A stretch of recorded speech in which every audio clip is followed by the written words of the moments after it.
So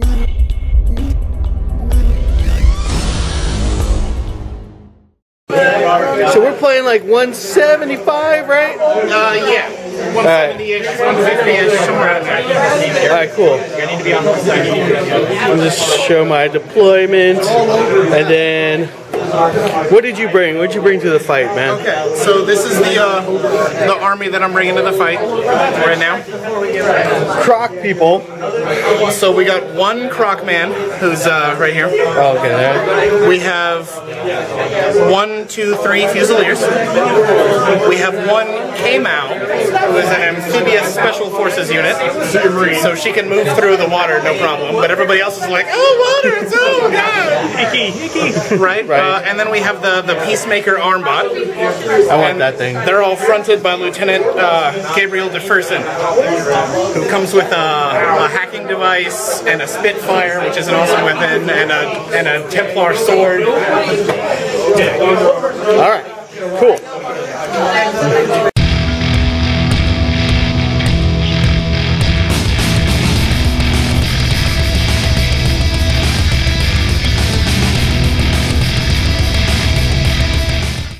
Hello guys, Heretic EU here, and no, this is not a battle report. I wanted to do a battle report, however, those of you who are familiar with the channel will know that my camera crapped out on me. So instead we're going to do a first impressions of Infinity. Got a game in. Thanks to Jason, who I met through the SoCal Tabletop Network. He's an Infinity player, and he decided to meet me at our local game store. Unfortunately, he had Pan Oceania too, so it's like Pan Oceania versus my Pan Oceania. Still, I learned a lot from it, and I thought I would give you my first impressions. So here's an example of one of the cool things about Infinity. This is the one that everyone seems to mention. Jason here is going to move out his Peacemaker, and it's going to be in line of sight of my Orc Trooper. And so we're going to do what they call an ARO, or an arrow, as I like to call it. So basically what that means is, as his guy moves out into my field of vision, we get to fire at the same time. Now I only get to fire one shot. It's kind of like a, think of it kind of like an Overwatch type of shot for 40k. And he would get his normal salvo, but it is pretty interesting because he ends up missing all of his shots. And I end up shooting that thing down. So it's pretty cool. It kind of reminds me of playing like a third-person shooter, due to the fact that, you know, you're always kind of constantly hugging terrain, and as guys kind of expose themselves in other, you know, in the field of visions of their opponents, bullets are flying by, and it really makes for an intense, unique experience. I haven't seen this in a lot of games, even games that have sort of this reaction fire or Overwatch feature. Two big examples for me would be 40k and Incursion, having this, as you see, he's zapped off the field, this reaction fire thing. This is bullets hitting at the same time, which is pretty cool, and you can actually end up taking out your opponent if they, you know, move wrong. So it really does capture the feel of, you know, small arms firefight, and it was really cool. So let's move on to the rest of the mechanics here. So another really cool mechanic about Infinity that I thought you don't see in many games is the way they handle activation. So basically, you get an activation point for every model that you have currently on the table. Your lieutenant grants you a special action point called the, I think it's called the lieutenant action point. I think. I don't know. I'm new. So if I screw up all this crap, I've only had this one game in, so yeah, be nice, internet. So yeah, they're called orders, that's it. So you get an order for every model, and then your lieutenant gives you an additional lieutenant order. Okay. And then it forms a pool, and you can spend those orders on activating your model. So you don't have to activate a model that you don't want to, or you can activate a model, several times. So an order can be used to do 2 short orders. So, for example, a short order would be to move, and then the second half of that order could be to fire. So there's long orders as well, but we didn't really use any of them. So I thought we'd go over the basics. Let's start with shooting. So shooting is pretty simple once you get used to it. Alright, so example of shooting is pretty simple. We're going to take our basic Pan-Oceania Fusilier, whatever. Take a look at their stat line. They have a stat called BS, or ballistic skill. You're going to roll a d20 when you attempt to shoot, and if it is underneath that value, it is a hit, and if it hits that number exactly, it's considered a critical. Anything over is a miss. And example of a weapon here, if we look at our combi rifle, you can see that there are modifiers for range. Obviously, it's with this type of rifle, it's better to be in close because you get that +3.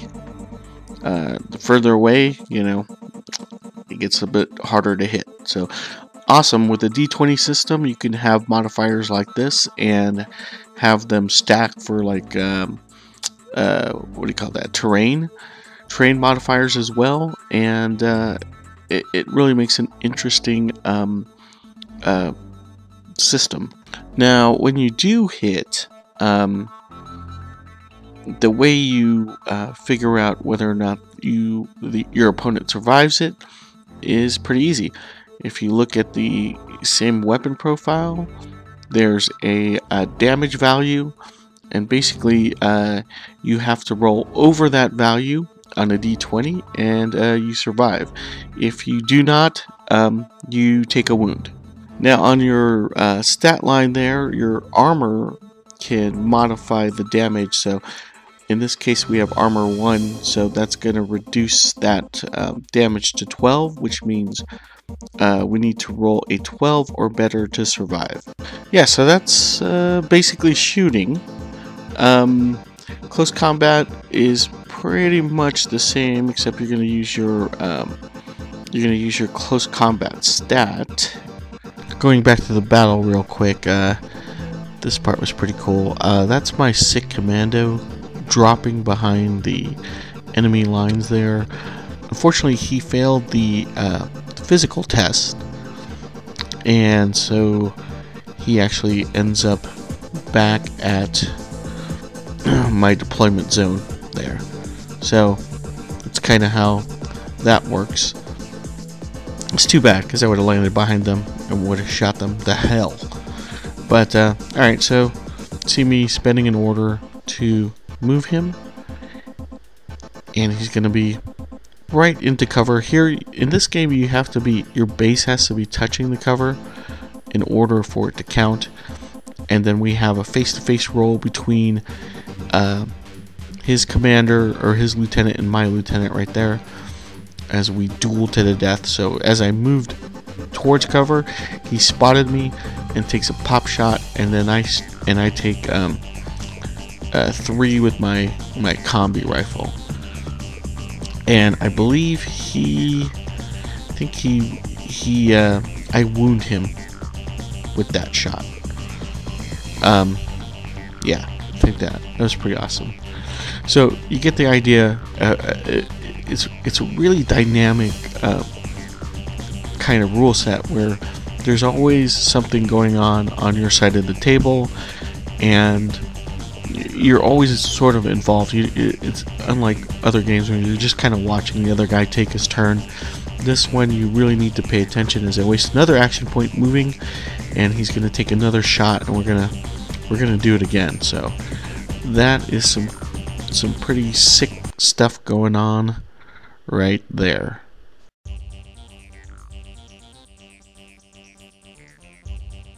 I mean, I have to admit that I was pretty intimidated just by reading the rule book. Like, I didn't really. One of the criticisms that I have about this game is the rule book isn't put together in a sense that I mean, the rules are clearly defined and everything. It's just where everything is at doesn't exactly. It makes it hard to find things, and it's not in the most logical order. But once you start playing the game, and especially if you find someone that already knows how to play, everything just sort of has a natural flow to it. Oh, check it out. This is one of the coolest parts of the game for me. Let's see if I capture this properly. Yeah, there it is. So that's my sick commando. Basically, I'm wasting the majority of my order pool on him this turn, and he's jumped into a hole in the floor, firing at the other enemy commando who's firing back. And it just created this cool narrative of this kind of showdown between leaders, and it was just awesome. I like that a lot. Okay, so check it out. There's one other cool thing I wanted to show you as I activate my my niece, I think they're called, niece sniper guy. That little cardboard piece is to represent the volume of the character. This is for line of sight, and this is what's really cool about the game, is that you can get these and just print these out for free. So basically, you stoop down, and if you can see any part of the white of that cardboard, then you have line of sight to that model. So it makes it really easy to determine line of sight, and I highly suggest if you're going to start playing to print those out in advance, because it really makes the line of sight rules make a lot of sense, and there's not a lot of that arguing that you will have normally with a true line of sight system. Okay, so what did I think of Infinity? What's the final verdict? The models, Corvus Belli's models, are amazing. I rank them right up there with Cypher Studios and Anima Tactics. I think they capture the feel incredibly well. My one complaint is that it's sort of hard to tell who's who. I mean, a lot of the armor kind of looks like everyone goes to the same, arms dealer to get their stuff, but they are highly detailed, and they're a must paint. I don't know why anyone who plays Infinity, you better be painting your stuff. So I give the models an A+. Okay, so moving on to rules and theme. Even though I'm not a huge fan of the sci-fi genre, I really dig the way they've done this game. Like I said, it really feels like you're playing like Star Wars Battlefront, like a third-person shooter with bullets zinging past your models as they move, and it's really a unique kind of experience that they've got here. I really didn't think the arrow system was going to be that interesting to me. I thought it was just a fancy way of doing Overwatch, but no, it is really cool. It's very dynamic, and it's one of those games where you're not just sitting back. You're like, everything is sort of intense, and you're watching your opponents move. And like I said, I was like, you're hugging walls and corners, and you're jumping in fucking holes in the floor and shit, and trying to take out guys, and it's really for my first game, it was an amazing experience. So I just want to thank Jason again for showing me the game, and I've got to rate the rules as a solid B plus. Now the only reason that it didn't get an A is the rule book itself. I just wish it was done a little bit differently. It's not as friendly, but once you get to play, like I say, once you get you just go out there and start playing the game, it all sort of makes sense. But it just makes it hard to kind of reference things. So the rule book is really, I wish it would be cleaned up just a little bit. That's my only concern. Now, I didn't read any of the fluff yet, or very little of it, and for me, just sci-fi in general it's okay. So I'm gonna give an overall score of an A. This game, if you're into skirmish games, this is one of the cooler systems out there. I'm really impressed. I can see myself buying into a new faction, and shooting more battle reports of it. It was a really fun time, and I really truly enjoyed this game. And yeah, so there you go. Now just a bit of just some quick shout outs for people who answered last video's question correctly. So bonus points awarded to the Hooligan Bear for the Name That Anime song. It was from Samurai Champloo. And I'm going to mess this up. It's Mitsurugi as well. I gave him points because he knew the name of the song and the artist. And of course, Listen While You Play, who also jumped in and named the artist. So thank you guys for playing, and I will see you on the next video.